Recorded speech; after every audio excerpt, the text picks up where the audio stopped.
खासदार संजय राऊत बोलतात, आपण थेट जाऊयात. हा एक सामाजिक न्यायाचा विषय, सोशल जस्टिस ज्याला म्हणतो. या देशातला बहुजन समाजाच्या संदर्भातला हा निर्णय महत्त्वाचा आहे. हा निर्णय सरकारने जरी घेतला असला, कॅबिनेटने घेतला, त्याबद्दल आम्ही त्यांचे आभारी आहोत. पण कॅबिनेटने जो हा निर्णय घेतला आहे त्याचं संपूर्ण श्रेय या देशाची जनता आणि बहुजन समाज, दलित, शोषित, पीडित याचं श्रेय फक्त राहुल गांधी यांना देत आहे. आता ह्यांच्या पोटात दुखतं, त्याला आपण काय करणार? सरकार मोदी की और सिस्टीम राहुल की. काय म्हणतोय मी? सरकार मोदीचं आणि सिस्टीम राहुलची चाललेली आहे. राहुल गांधींनी सातत्यानं हा विषय उचलून धरल्यामुळे शेवटी, आणि मुहूर्त कोणता निवडला, किती महत्त्वाचा विषय आहे बघा हा.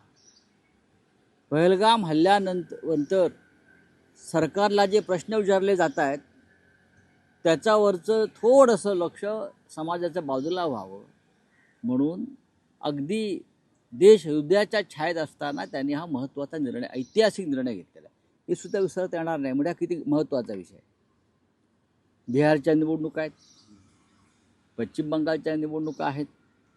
या सगळ्याचा विचार करून राहुल गांधींनी घेतलेल्या भूमिकेपुढे सरकारला शेवटी गुडघे टेकावे लागले. कारण हे प्रकरण समाजाच्या तळागाळापर्यंत पोचलं राहुल गांधींचं.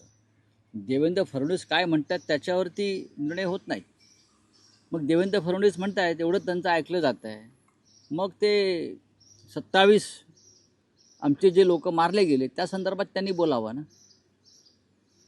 श्रेय ज्याला द्यायचं आहे त्यांना द्यावं लागेल. अपयश ज्यांच्या पदरात टाकायचं आहे ते टाकावं लागेल. त्याला राजकारण म्हणतात आणि स्वच्छ राजकारण म्हणतात. जातनिहाय जनगणनेचा विषय हा राहुल गांधी यांनी उचलला. तोपर्यंत या देशातल्या बहुसंख्य जनतेला त्याविषयी माहिती नव्हती. राहुल गांधींविषयी आधी लोक म्हणायचे काय प्रश्न करतो.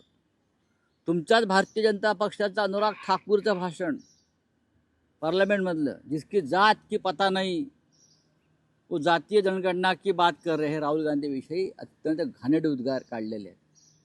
म्हणजे विरोध कोणाचा होता? तर विरोध भारतीय जनता पक्षाचा होता. पण आता कॅबिनेटने निर्णय घेतला आहे, आम्ही त्याचं स्वागत करतो आणि राहुल गांधींचं अभिनंदन करतो. सर, हिंदी में जानना चाहेंगे कि जातीय जनगणना करवाने का फैसला जो है कर लिया गया है, इसके ऊपर जो है आरोप प्रत्यारोप शुरू हो गए। देखो, देवेंद्र फडणवीस की बात आप भूल जाइए. उनको वो लेवल की बात समझ में नहीं आती, राष्ट्रीय लेवल की, समझा ना. राहुल गांधी जी लगभग 10 साल से, चाहे पार्लियामेंट हो चाहे और कोई मंच हो, जातीय जनगणना की बात करते आए हैं. जिस जाति का जितना हिस्सा है उनका हक उनको मिलना चाहिए. ये पूरा बहुजन समाज की बात है. देवेंद्र फडणवीस जी को समझ में नहीं आएगी, उनकी विचारधारा अलग है.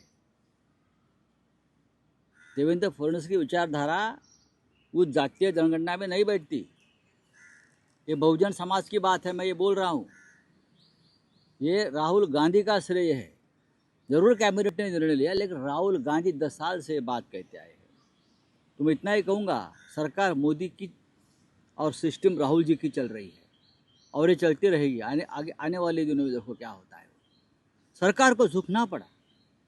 राहुल जी ने जो बात कही बार बार इस बारे में, वो समाज के, देश के आखिरी तबके तक चली गई. तो बिहार चुनाव सामने है, फिर पश्चिम बंगाल है, फिर और कुछ है. तो सरकार को निर्णय लेना पड़ा. दूसरी बात, राजनीति उसमें भी है. ये पहलगाम हमले के बाद जिस प्रकार का माहौल पूरे देश में बना है, लोग मोदी जी से सवाल पूछने लगे हैं. तो सवाल के ऊपर का ध्यान हटाने के लिए भी ये निर्णय जल्दबाजी में लिया गया. नहीं तो इतने साल से हम बोल रहे, तब निर्णय नहीं लिया, लेकिन कल ले लिया.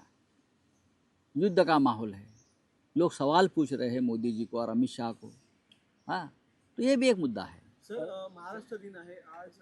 काय वाटतं गेल्या 2-3 वर्षांमध्ये जे सरकार आहे महाराष्ट्र प्रगती झाली का? आणि मुख्यमंत्र्यांनी देखील आणि उपमुख्यमंत्र्यांनी देखील प्रगतीचा पाढा वाचलेला आहे आणि जनतेला शुभेच्छा. प्रगतीचा पाढा वाचणं आणि प्रगती पुस्तकावर शेरा असण्यात फरक आहे. पाढे वाचायला काय झालं त्यांना? कुठे आहे महाराष्ट्र?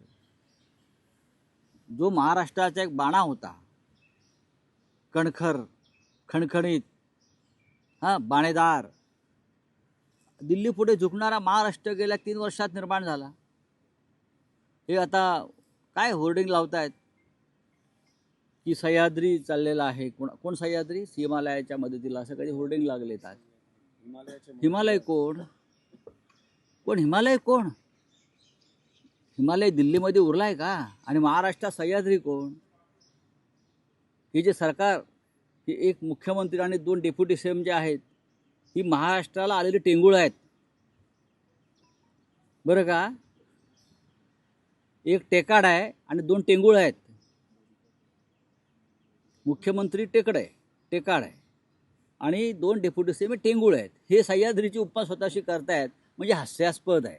हा यशवंतराव चव्हाणांपासून जे महान लोक होऊन गेले, जे सह्याद्री म्हणून आम्ही त्यांना हिमालयाच्या मदतीला त्यांची तुलना करता तुम्ही. अरे कुठे माननीय बाळासाहेब ठाकरे, कुठे माननीय शरद पवार जे देशाचे रक्षामंत्री होते, कुठे वसंतदादा पाटील, वसंतराव नाईक, काय लेवल त्यांची बाई. आणि सह्याद्रीच्या, अरे काय तुम्ही कोण? टेंगुळ आहेत, टेंगुळ.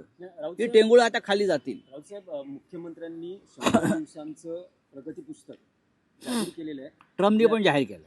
ज्यात महिला व बाल विकास तिथे अमेरिकेत ट्रम्पने पण 100 दिवसाचा कार्यक्रम त्याचं जे काय जाहीर केलं आहे, त्यात काय तुम्हाला माहिती आहे, असे जाहीर होतात. महाराष्ट्र किती कमजोर झाला या काळामध्ये, याचा एक तुम्ही श्वेतपत्रिका काढा. आपापसातल्या झगड्यामध्ये, संघर्षामध्ये महाराष्ट्र किती कमजोर झाला आहे. 106 हुतात्म्यांना पुष्पचक्र वाहण्याची तुमचा अधिकारच नाही. मी लायकी हा शब्द वापरणार नाही. तुमचा अधिकारच नाही. लोकशाही मराठी ऐका, पहा, जागरूक रहा.